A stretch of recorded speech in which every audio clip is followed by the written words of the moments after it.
Hello बच्चों, good morning. मैं Munish ma'am. आज इस वीडियो में मैं आपको संकाय एवं विषयों की समझ जो अपना पेपर था उसमें हम सेकंड यूनिट में पढ़ रहे थे। जो अनुशासित उपागम या पद्धतियां, उनके बारे में अध्ययन कर रहे थे। किसके बारे में? उपागम या पद्धतियों के बारे में, जिसमें हम सामाजिक विज्ञान की शिक्षण विधियों के बारे में बातें कर रहे थे। और सबसे पहली विधि मैं आपको करवा रही थी इसमें व्याख्यान विधि।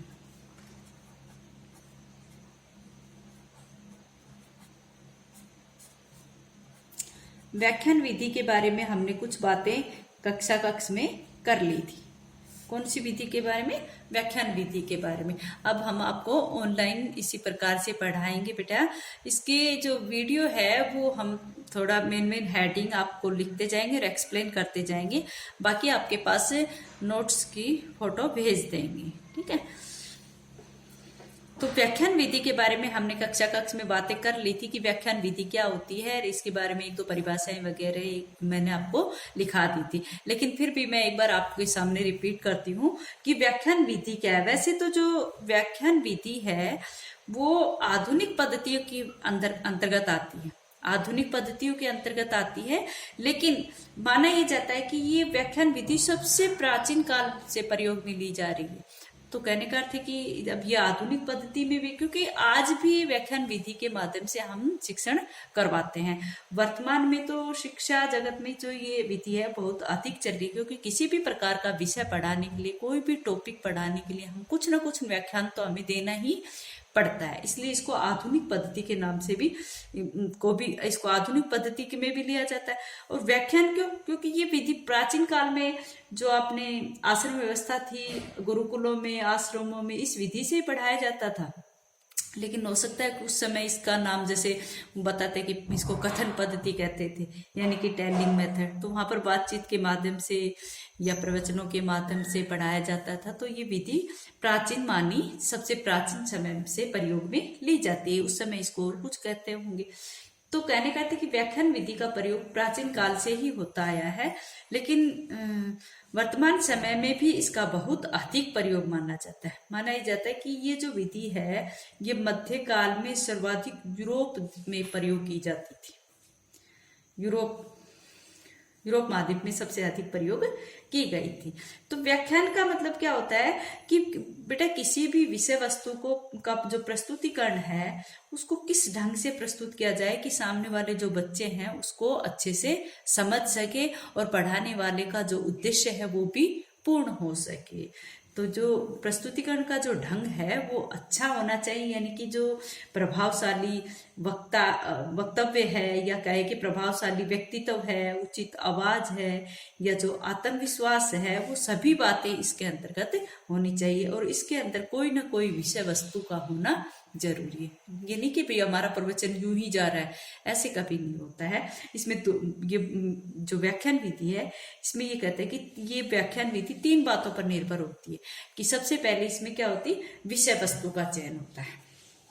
किसका चयन होता है? कि इसमें कोई ना कोई विषय वस्तु होनी चाहिए। विषय वस्तु का चयन। दूसरी बात होती है, एक बात तो ये होती है, और दूसरी बात क्या होती है इसमें कि विषय वस्तु पर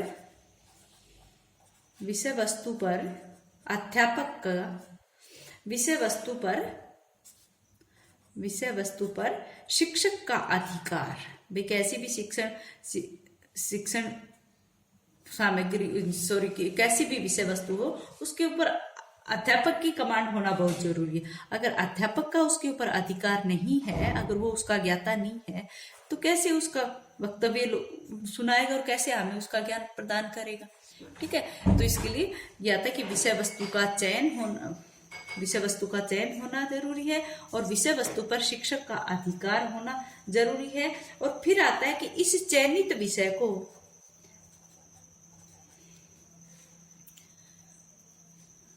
चयनित का मतलब जो चयन किया गया है, चयनित विषय का विषय वस्तु को प्रस्तुत करने का यानी कि कोई भी अध्यापक है, चाहिए भाई वो जो विषय वस्तु उसने चूज कर ली है तो उसको प्रस्तुत करने का ढंग अध्यापक में होना चाहिए। और अध्यापक के लिए जरूरी है कि वो उस विषय वस्तु का ज्ञाता होना चाहिए, कि उसके ऊपर उसका अधिकार होना जरूर, वरना वो कि क्या लेक्चर देगा।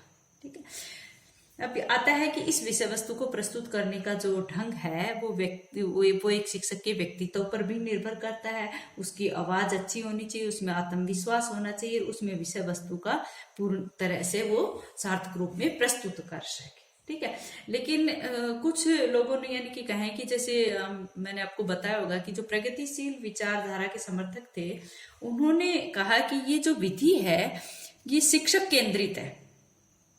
उन्होंने क्या कहा कि ये शिक्षक केंद्रित है। उन्होंने इसकी आलोचना की एक प्रकार से। उन्होंने कहा कि इसमें छात्र जो है वो निष्क्रिय बना रहता है, यानी कि वो गौण रहता है, कोई क्रिया नहीं करता रहता है, बल्कि अध्यापक उसको लेक्चर देता रहता है और वो बेचारा चुपचाप बैठा सुनता रहता है। लेकिन इसके पक्ष में जो दूसरे इसके समर्थक हैं, उन्होंने कहा कि इस विधि में दोष नहीं है, बल्कि पढ़ाने वाले में दोष है। इस विधि में व्याख्यान विधि जो है वो इसमें कोई कमी नहीं है, बल्कि कमी किसमें? पढ़ाने वाले में, यानी कि शिक्षक में कमी उन्होंने बताया। अगर अध्यापक पढ़ाते समय विभिन्न प्रकार की शिक्षण सामग्री का परिसायक सामग्री का प्रयोग करके पढ़ाए, या फिर माने कि वो किसी प्रकार से बच्चों की रुचि जागृत करने के लिए अध्यापक बार बार उनसे कुछ प्रश्न पूछता है, तो ये विधि उतनी ही रोचक भी बन सकती है। उन्होंने कहा है कि अध्यापक जो है वो अपने भाषण के मध्य में कुछ ना कुछ प्रश्न बच्चों से पूछे, या फिर किसी प्रकार के चार्ट या किसी प्रकार की शिक्षण सामग्री का प्रयोग करके उसको पढ़ाए, ताकि बच्चे इसमें रुचि ले, छात्र इसमें सक्रिय रहे। ठीक है, इसमें यही होता है कि अध्यापक जो है वो अच्छे से तैयारी करके आइए और वो अपनी विषय वस्तु पर उसकी पकड़ हो। अगर उसकी विषय वस्तु पर पकड़ है तो अध्यापक उसको किसी भी प्रकार से रुचिकर बना सकता है और अच्छे से अच्छे उसको की प्रस्तुति दे सकता है। ठीक है, तो ये मैंने आपको पहले भी बता दिया था कि इसमें व्याख्यान विधि किस प्रकार की है, जिसमें टेलिंग मेथड यानी कि किसी कथन पद्धति के माध्यम से हम इसको प्रेजेंट कर सकते हैं। और ये जो व्याख्यान विधि है वो सभी विषयों में प्रयोग की जाती है, चाहे कोई भी विषय हो। अब इसकी एक दो परिभाषाएं मैंने शायद आपको लिखा दी थी। अब हम आगे पढ़ेंगे कि इस व्याख्यान विधि का प्रयोग कब किया जाता है, यानी कि इसका प्रयोग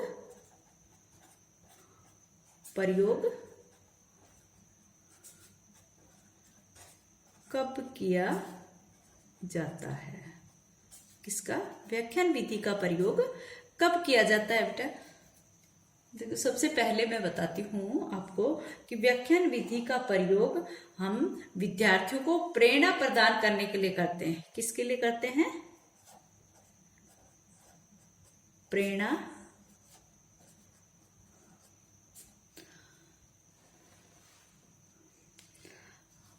प्रदान करने हेतु।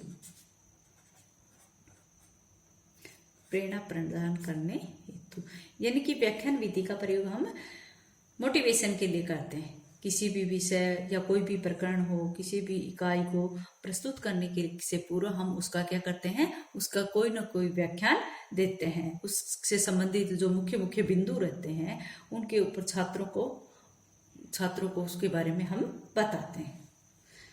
यानी कि बच्चा जो है उसके बारे में अगर धीरे धीरे सुनेगा तो उसको प्रेरित होगा और उसको यानी कि उसको मोटिवेशन मिलेगा और वो उस विषय के प्रति रुचि पैदा कर पाएगा। इसलिए प्रेरित करने के लिए, प्रेरणा प्रदान करने के लिए हम क्या करते हैं, हम व्याख्यान विधि का प्रयोग करते हैं। कोई भी विषय उसके बारे में थोड़ा बहुत हम बच्चों को पहले एक्सप्लेन करके बताते हैं। ठीक है, नेक्स्ट दूसरी बात हम कहेंगे कि इस विधि का प्रयोग हम कब करते हैं, विषय वस्तु को संक्षिप्त करने के लिए। किसके लिए? विषय वस्तु के संक्षिप्तीकरण के लिए।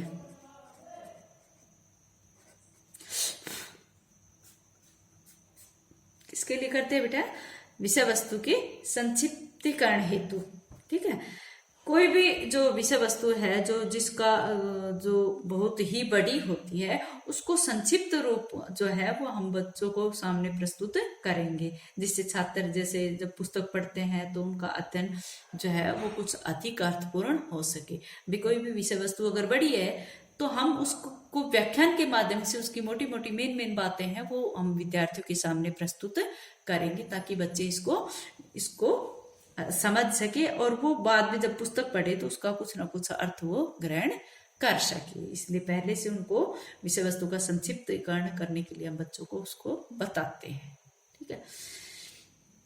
नेक्स्ट जो है वो हम कहेंगे कि समय की बचत हेतु,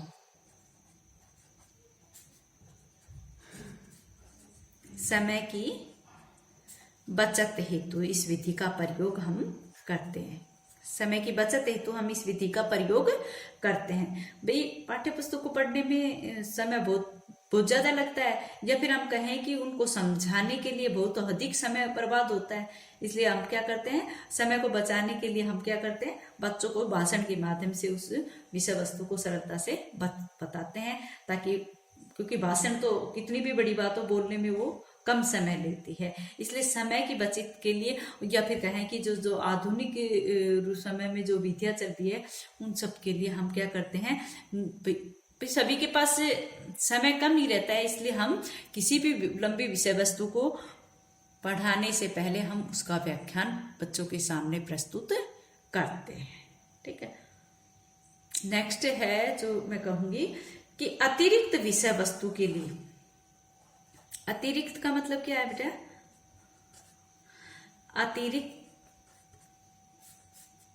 अतिरिक्त विषय वस्तु को प्रस्तुत करने के लिए, विषय वस्तु को, भाई हमारा टॉपिक है, वस्तु को प्रस्तुत करने के लिए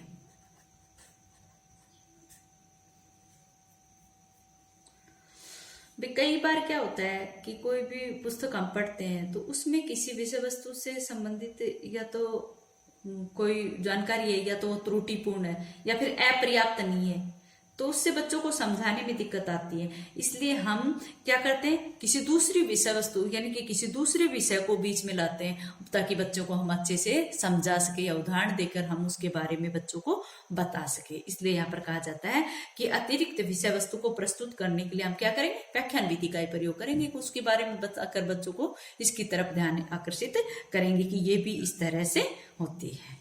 ठीक है। नेक्स्ट है व्याख्या